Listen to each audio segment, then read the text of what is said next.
In a world where every breath is scrutinized and every smile analyzed by millions, what happens when the cameras stop rolling and the palace doors close? What unfolds when a woman who has become the symbol of grace and resilience faces her most private battle away from the public eye? This is the story of 14 days that changed everything, a period when Adelaide Cottage became more than just a royal residence, but a sanctuary of healing, hope, and rediscovered strength. It's about the moments between the headlines, the conversations that never made it to the morning papers, and the quiet courage that blooms in the spaces where no one is watching. Behind every public figure lies a human being with fears, dreams, and the simple desire to return home. This is Catherine's journey back, not just to a place, but to herself. The morning mist clung to the grounds of Adelaide Cottage like a gentle embrace, softening the edges of the familiar Georgian facade that had been calling Catherine home for what felt like an eternity. As the black Range Rover wound its way through the private roads of Windsor Great Park, she pressed her palm against the cool window, watching the ancient oak trees pass by in a blur of autumn colors. Each mile brought her closer to a place that meant everything to her, not because of its royal connections or historical significance, but because it was simply home. 2 weeks, 14 days that had stretched like months, filled with sterile hospital corridors, hushed conversations between medical staff, and the constant hum of machinery that had become the soundtrack to her recovery. Catherine closed her eyes, allowing herself to feel the weight of exhaustion that had become her constant companion. The surgery had gone well, the doctors assured her repeatedly, but her body still carried the memory of that vulnerability, that moment when everything had hung in the balance. William's hand found hers across the leather seats, his fingers intertwining with her own in a gesture that had become their silent language during these difficult weeks. She squeezed back, grateful for his steady presence that had never wavered, not even during those long nights when pain had made sleep impossible and worry had etched lines around his eyes that she pretended not to notice. The cottage came into view gradually, its cream-colored walls and distinctive chimneys emerging from behind a screen of carefully maintained hedgerows. Catherine felt her breath catch in her throat. Home looked exactly the same, yet somehow different through her new perspective. The climbing roses that framed the front entrance were still blooming despite the season, their pink petals a defiant splash of color against the approaching winter. The children's bicycles were propped against the sidewall, exactly where they had left them before everything changed. Maria, their longtime housekeeper, appeared at the front door before the car had even come to a complete stop. Her face, usually composed and professional, broke into a smile so genuine and relieved that Catherine felt tears prick at the corners of her eyes. Behind Maria, she could see the warm glow of lights in the windows, the promise of familiar spaces and cherished routines waiting to welcome her back. The driver moved swiftly to help her from the vehicle, but William was already there, his protective instincts finely tuned after weeks of hospital visits and careful monitoring. Catherine appreciated his care, even as part of her long for the simple independence she had taken for granted just a month ago. She took her first steps toward the cottage slowly, savoring the feeling of solid ground beneath her feet and the crisp autumn air filling her lungs. Inside, Adelaide Cottage wrapped around her like a favorite sweater. The familiar scent of lavender from the arrangements Maria kept throughout the house mingled with the warm aroma of something wonderful cooking in the kitchen. Every corner held memories.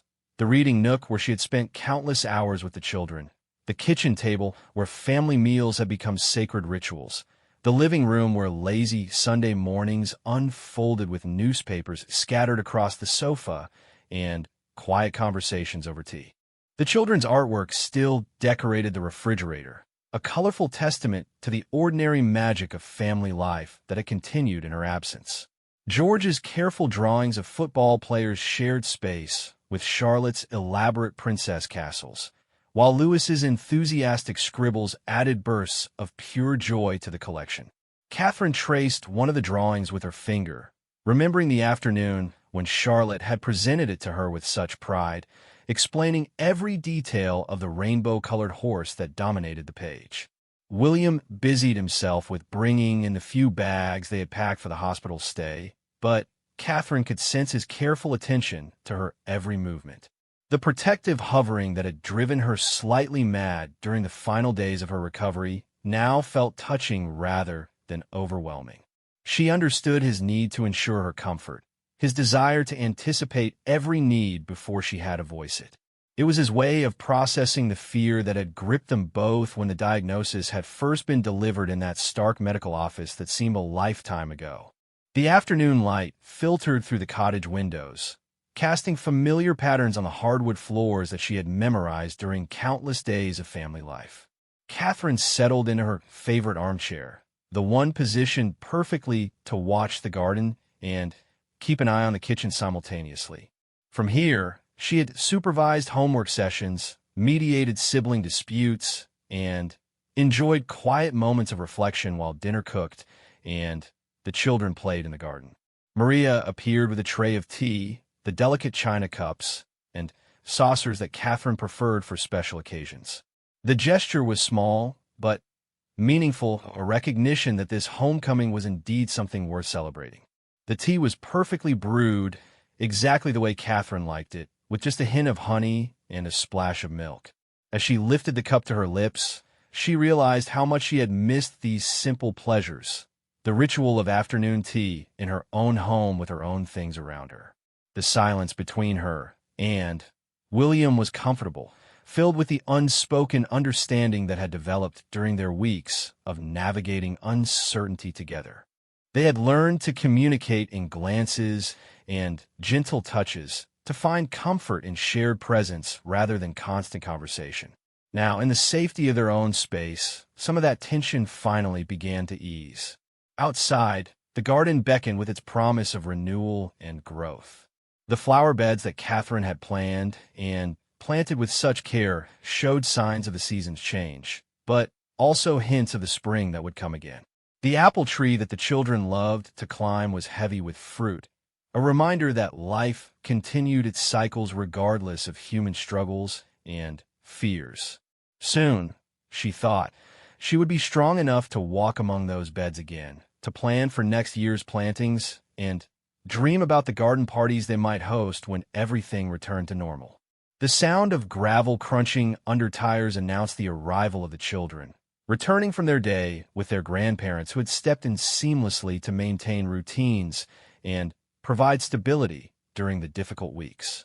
Catherine's heart quickened with anticipation and a flutter of nervousness. How would they see her now? Would they notice the changes in her energy, the way she moved more carefully, the shadows under her eyes that makeup couldn't quite conceal? George bounded through the door first, his school backpack sliding off his shoulder as he searched the rooms with his eyes. When he spotted Catherine in her chair, his face lit up with a joy so pure and uncomplicated that she felt her own worries melt away. Charlotte followed close behind, her hair ribbons slightly askew from a day of play, while Louis toddled after his siblings with the determined gait of someone trying to keep up with bigger adventures. The reunion was everything Catherine had dreamed about during those long hospital nights. George hung back slightly, suddenly shy in a way that children sometimes are when emotions run too deep for words. Charlotte, ever the diplomat, approached with careful steps and gentle questions about whether Mama was feeling better now. Louis, blissfully unaware of the complexity of the situation, simply climbed on her lap and settled in as if no time had passed at all. Catherine held her youngest close, breathing in the familiar scent of baby shampoo and the outdoor freshness that always seemed to cling to children. His warm weight against her chest felt like the most natural thing in the world, a reminder of what truly mattered and what she had been fighting to return to. When George finally approached for his hug, careful and gentle in the way William had undoubtedly coached him to be, Catherine felt the last piece of her heart settle back into place.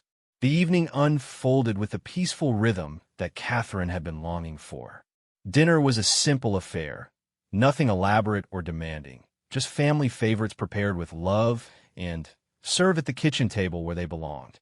The children chattered about their days, their voices overlapping in the chaotic symphony that Catherine had missed more than she could express. George told elaborate stories about his latest football match. Charlotte shared gossip from her writing lessons, and Lewis contributed enthusiastic sound effects to every conversation. As darkness settled over Adelaide Cottage, and the children were tucked into their beds with extra stories and longer hugs, Catherine found herself on the small terrace that overlooked the garden. The night air was cool, but not uncomfortable, and stars were beginning to appear in the clear sky above. William joined her, wrapping a soft throw around her shoulders before settling into the chair beside her. They sat in comfortable silence, watching the lights of Windsor Castle glowing in the distance. The castle represented duty, tradition, and the weight of expectations that would always be part of their lives. But here at Adelaide Cottage, they could simply be a family recovering from a difficult time, grateful for each other, and hopeful about the future that stretched ahead of them. Catherine reached for William's hand, intertwining their fingers as they had done countless times during the challenging weeks behind them. Tomorrow would bring new challenges, gentle steps back toward normalcy, and the gradual rebuilding of energy and strength. But tonight, she was simply home, surrounded by love and wrapped in the peace that only comes from being exactly where you belong. The cottage settled around them with small creaks and sighs, the familiar sounds of a house at rest. In the children's rooms upstairs, peaceful breathing replaced the day's excitement. In the garden, night creatures began their quiet activities among the plants that would bloom again in spring. And in Catherine's heart, healing continued its patient work, nurtured by love, hope, and the irreplaceable comfort of being home. The morning sun painted Adelaide Cottage in shades of gold and amber, streaming through the bedroom windows where Catherine lay listening to the gentle sounds of her family beginning their day. Somewhere downstairs, William was attempting to manage breakfast, while simultaneously helping George find his missing football boots and convincing Charlotte that her riding helmet was indeed necessary for her lesson. The familiar chaos of family mornings had never sounded more beautiful to Catherine's ears. She took her time, rising from bed, moving with the deliberate care that had become second nature during her recovery. The simple act of standing and walking to the window was still something she approached mindfully, grateful for each pain-free moment and respectful of her body's continued healing process. From the bedroom window, she could see the garden where morning dew sparkled on the remaining roses, and a robin searched industriously for breakfast among the fallen leaves. The reflection staring back at her from the dresser mirror showed the evidence of her journey. Her face was paler than before, and she had lost weight that would take time to regain. But there was something else in her eyes now, a depth that came from facing uncertainty and emerging stronger, a quiet confidence born from discovering reserves of strength she hadn't known she possessed. The woman in the mirror had been tested and had not broken. Downstairs, the kitchen buzzed with the controlled chaos that Catherine remembered from before her hospital stay. William stood at the stove, attempting to flip pancakes while fielding rapid-fire questions from Charlotte about whether horses could see in color, and why Lewis kept trying to put marmalade in his hair. George sat at the table methodically working through his breakfast while simultaneously studying plays from a football magazine, his ability to multitask already impressive at his young age. Maria moved efficiently around the family, refilling juice glasses and rescuing the pancakes before they could burn, her presence a steadying force that allowed the family dynamics to flow naturally. When she spotted Catherine in the doorway, her face brightened with the kind of genuine warmth that reminded Catherine how blessed they were to have such caring people in their lives. The children's reactions to seeing her up and dressed for the day varied according to their personalities. George offered a shy smile and scooted over to make room for her at the table, while Charlotte immediately launched into a detailed account of the dream she had experienced about flying horses. Louis, ever direct in his affections, abandoned his high chair to wrap his arms around Catherine's legs in a hug that nearly toppled them both. Breakfast became a celebration of ordinary moments. Catherine found herself savoring the simple pleasure of eating her own food at her own table, surrounded by the voices and laughter that made Adelaide Cottage feel like home. The pancakes were slightly burned around the edges where William had been distracted. The orange juice was freshly squeezed from fruit picked in their own garden, and the conversation meandered from school projects to weekend plans with the effortless randomness that marked family meals. After the children departed for their various activities, George to school with promises to score a goal in her honor, Charlotte to her riding lesson with strict instructions to give her pony an extra pad, and Louis to a play date that would hopefully tire him out for his afternoon nap. Catherine found herself alone with William for the first time since returning home. The sudden quiet felt both peaceful and slightly awkward, as if they were rediscovering how to be together without the structure of medical appointments and recovery schedules. William suggested a gentle walk around the cottage grounds, understanding instinctively that Catherine needed movement and fresh air to truly feel like herself again. They set off slowly, her arm linked through his more for companionship than support, though both were aware that his strength was readily available if needed. The gravel paths that wound through their private garden were familiar under her feet, each turn revealing beloved views that had sustained her imagination during the difficult days of recovery. The rose garden, Catherine's particular pride and joy, showed the effects of autumn, but remained beautiful in its seasonal transformation.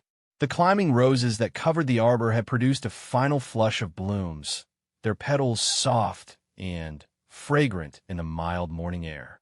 Catherine paused to touch the flowers gently, remembering the hour she had spent planning this garden, choosing each variety for its color, fragrance, and blooming season to ensure continuous beauty throughout the growing year.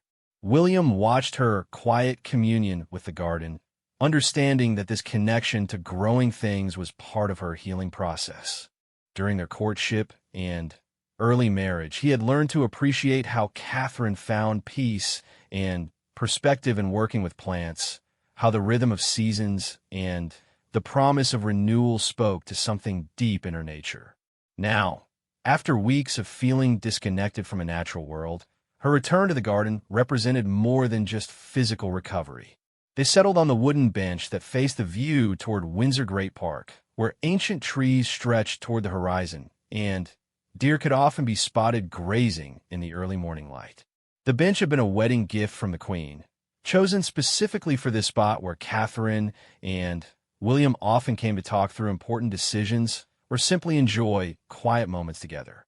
Today, it felt like a perfect place to acknowledge how far they had traveled from the uncertainty of 2 weeks ago.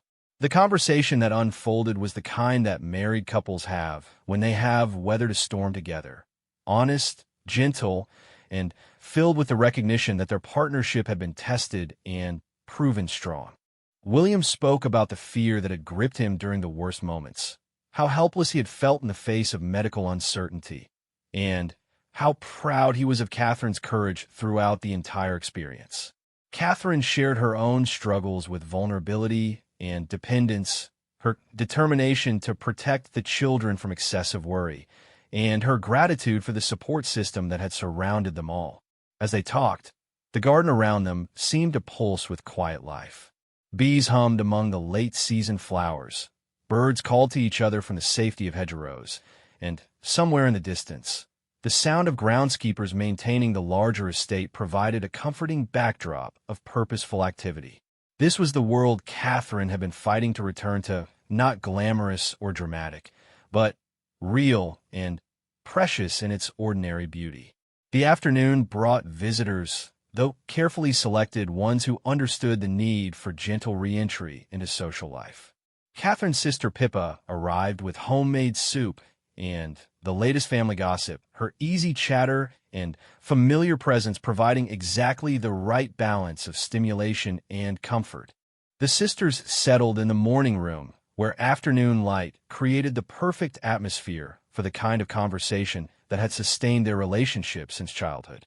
Pippa had always possessed the gift of making serious situations feel manageable through humor and perspective, and today was no exception. She regaled Catherine with stories from her children's latest adventures, updates on mutual friends, and gentle teasing about the media coverage of Catherine's recovery that had ranged from respectfully concerned to wildly speculative. The laughter that filled the morning room felt like medicine, healing something in Catherine that clinical care couldn't reach. When the children returned from their day's activities, the cottage filled again with the energy that Catherine had missed most during her absence. George burst through the door with grass stains on his uniform and stories of playground triumphs, while Charlotte arrived with hay in her hair and detailed reports about her pony's personality quirks. Louis, recharged from his playdate, immediately set about redistributing all the cushions in the living room to create what he announced was a castle for Mama.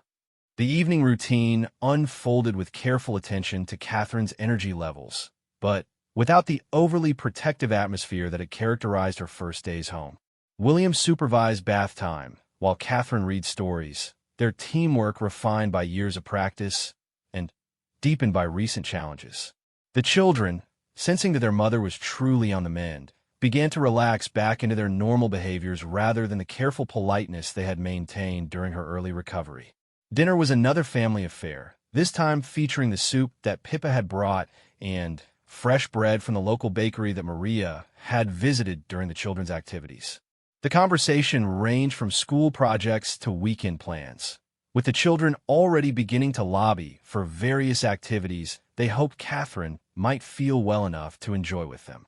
Their optimism was infectious, their assumption that normal life would resume completely both touching and motivating. As evening settled over Adelaide Cottage, Catherine found herself in the library, a room that had become her sanctuary during the months before her surgery when she had been processing the diagnosis and treatment options.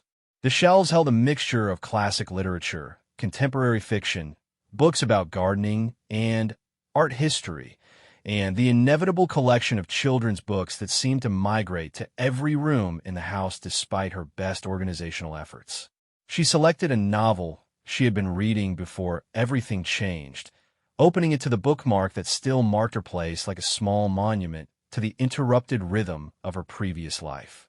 The story felt both familiar and strange, as if she were meeting old friends after a long absence during which everyone had changed in subtle but significant ways.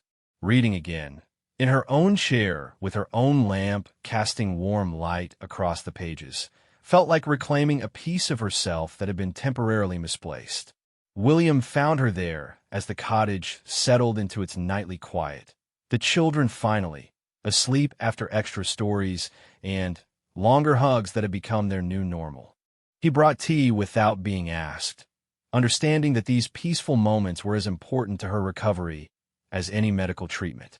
They sat together in comfortable silence, she with her book and he with papers from his office, recreating the easy domestic harmony that had always characterized their evenings at Adelaide Cottage. Outside, the garden rested under starlight, the roses releasing their fragrance into the cool night air. Inside, the cottage held its family safely, the rooms filled with the quiet sounds of a house at peace. Catherine closed her book and reached for William's hand, feeling the solid reality of their life together after weeks of uncertainty. Tomorrow would bring new challenges and continued recovery, but tonight she was exactly where she belonged, surrounded by love and wrapped in the promise of many more evenings just like this one. The clock in the hallway chimed 10 o'clock, its familiar sound marking the passage of time in a house where each hour was no longer measured against medical schedules, but against the natural rhythm of family life.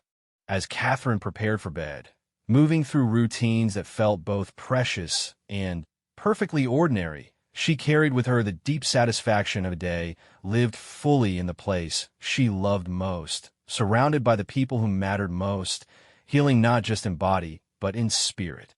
The third week of Catherine's return to Adelaide Cottage dawned with an unexpected gift. The first frost of autumn had transformed the garden into a crystalline wonderland, each blade of grass and remaining flower petal outlined in delicate silver. Catherine stood at the kitchen window with her morning tea, watching the sunrise paint the frozen landscape in shades of pink and gold. The beauty was breathtaking, but more than that, it represented change, renewal, and the natural progression of seasons that had continued their ancient dance even during her absence from the world. This morning felt different from the previous ones since her return. The careful walking, the measured activities, and the constant awareness of her healing body had evolved into something more natural and confident.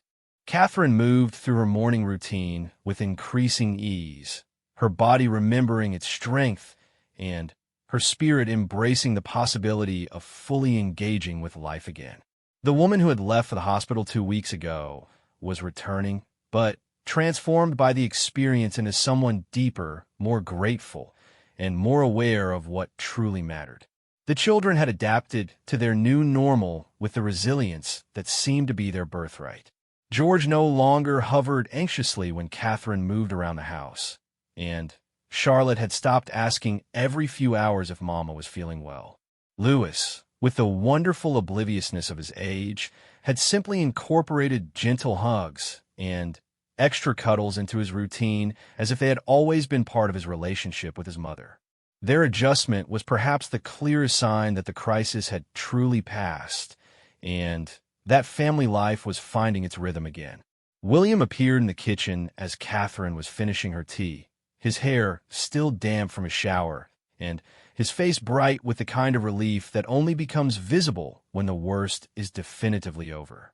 He had been carrying the weight of fear and responsibility for weeks, managing family logistics while supporting Catherine's recovery and maintaining his professional obligations. Now, seeing her standing strong and independent in their kitchen, some fundamental tension in his shoulders finally relaxed. Their morning conversation covered the pleasant, mundane details that had once seemed ordinary, but now felt precious. Weekend plans, the children's upcoming school events, decisions about holiday preparations that suddenly seemed possible to contemplate again. Catherine found herself making mental lists of activities she wanted to resume, places she wanted to visit, and experiences she wanted to share with her family. The future, which had felt uncertain and distant just weeks before, was becoming real and immediate again. Maria arrived with the subtle efficiency that characterized all her work, but today there was something celebratory in her demeanor. She had prepared a special breakfast featuring fresh pastries from the local bakery and fruit from the cottage garden that had been carefully stored through the early weeks of autumn. The gesture was small but meaningful, a recognition that Catherine's recovery had reached a milestone worth acknowledging, even if quietly and without fanfare.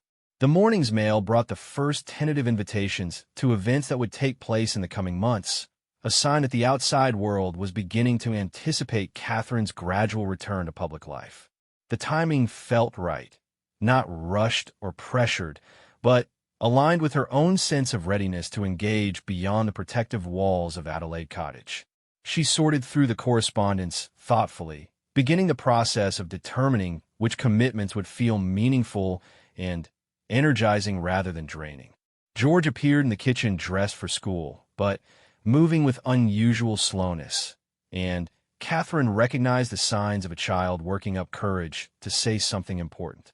When he finally spoke, his words were carefully chosen and clearly rehearsed, asking if she felt well enough to attend his football match the following Saturday. The hope in his voice was carefully restrained, as if he was prepared for disappointment, but couldn't help asking. Catherine's immediate and enthusiastic yes produced a smile so brilliant that she felt her heart expand with joy. Charlotte's request came next, delivered with her characteristic diplomatic skills, but equally important to her sense of security and normalcy. Her riding instructor had mentioned that parents were welcome to watch lessons, and Charlotte wondered if perhaps Mama might enjoy seeing how much she had improved during the weeks when visits hadn't been possible. Again, Catherine's positive response was met with delight that confirmed how much the children had been protecting their own hopes and expectations during her recovery. Even Lewis, not to be outdone by his siblings, made his own request in the form of dragging Catherine to the living room window and pointing enthusiastically toward the garden where squirrels were gathering acorns for winter. His wordless invitation to go outside and investigate was impossible to refuse, and Catherine found herself bundling up for her first real garden exploration since returning home. The frost had begun to melt in the stronger morning sunlight, but the garden retained its magical quality as Catherine and Lewis walked among the flower beds and vegetable plots that had been her pride and joy before everything changed. Lewis's running commentary, delivered in a mixture of actual words and enthusiastic sounds, provided the perfect soundtrack for rediscovering the outdoor spaces that had always been central to her sense of home and peace. The herb garden, which Maria had maintained carefully during Catherine's absence, released its familiar fragrances as they brushed past rosemary, thyme, and sage plants that would soon need protection from winter weather. Catherine made mental notes about garden tasks that would need attention in the coming weeks, feeling the pleasant anticipation of resuming the seasonal rhythms that had always grounded her in the cycle of growth, rest, and renewal. Near the small greenhouse that housed Catherine's most tender plants, they encountered the head gardener who had been quietly maintaining the cottage grounds during her recovery. His respectful greeting and gentle questions about her health were delivered with the kind of genuine care that made Adelaide Cottage feel like a true community rather than simply an employer-employee relationship. When he mentioned that the spring bulbs had been planted according to her previous instructions and would create a beautiful display in a few months, Catherine felt a rush of excitement about being present to see those plans come to fruition. The afternoon brought an unexpected visitor in the form of Catherine's mother, arriving with a basket of apples from her own orchard, and the kind of practical maternal energy that had sustained Catherine through childhood challenges and continued to provide comfort during adult difficulties. Carol Middleton possessed a remarkable ability to assess situations accurately and provide exactly the right kind of support, and today was no exception. Mother and daughter settled in the conservatory, where winter sunshine created a warm and peaceful atmosphere for the kind of conversation that only happens between women who have shared decades of joys and challenges. Carol's visit had clearly been timed to coincide with Catherine's growing strength, but also to provide encouragement for the next phase of recovery that would involve gradually resuming normal activities and public responsibilities. The conversation covered everything from practical matters of health and energy management to deeper questions about how the experience had changed Catherine's perspective on her role within the royal family and her approach to balancing personal well-being with public service. Carol's wisdom, drawn from years of observing her daughter navigate unique challenges, provided both validation for Catherine's feelings and gentle guidance for decisions that lay ahead. When the children returned from their school day, the conservatory filled with the happy chaos that had become Catherine's favorite sound. George proudly displayed a geography project that had earned praise from his teacher. Charlotte demonstrated the new plating technique she had learned for her pony's mane, and Lewis contributed his own special brand of enthusiastic storytelling that involved sound effects and dramatic gestures. Grandmother Carol received the full attention that her visits always commanded, with each child competing to share their most important news. The family dinner that evening felt like a celebration, though nothing was explicitly acknowledged as such. Catherine had cooked the main course herself, a simple roast chicken with vegetables from the garden, marking the first time since her surgery that she had felt strong enough to manage meal preparation from start to finish. The sense of accomplishment was quietly profound, representing a return to one of the domestic activities that had always brought her satisfaction and connected her to the nurturing role that was central to her identity as a mother and wife. Conversation around the dinner table flowed with the easy warmth that characterized the family's best evenings together. Plans were made for weekend activities, school events were discussed, and Future holidays were contemplated with the kind of optimistic anticipation that had been missing during the uncertain weeks of recovery.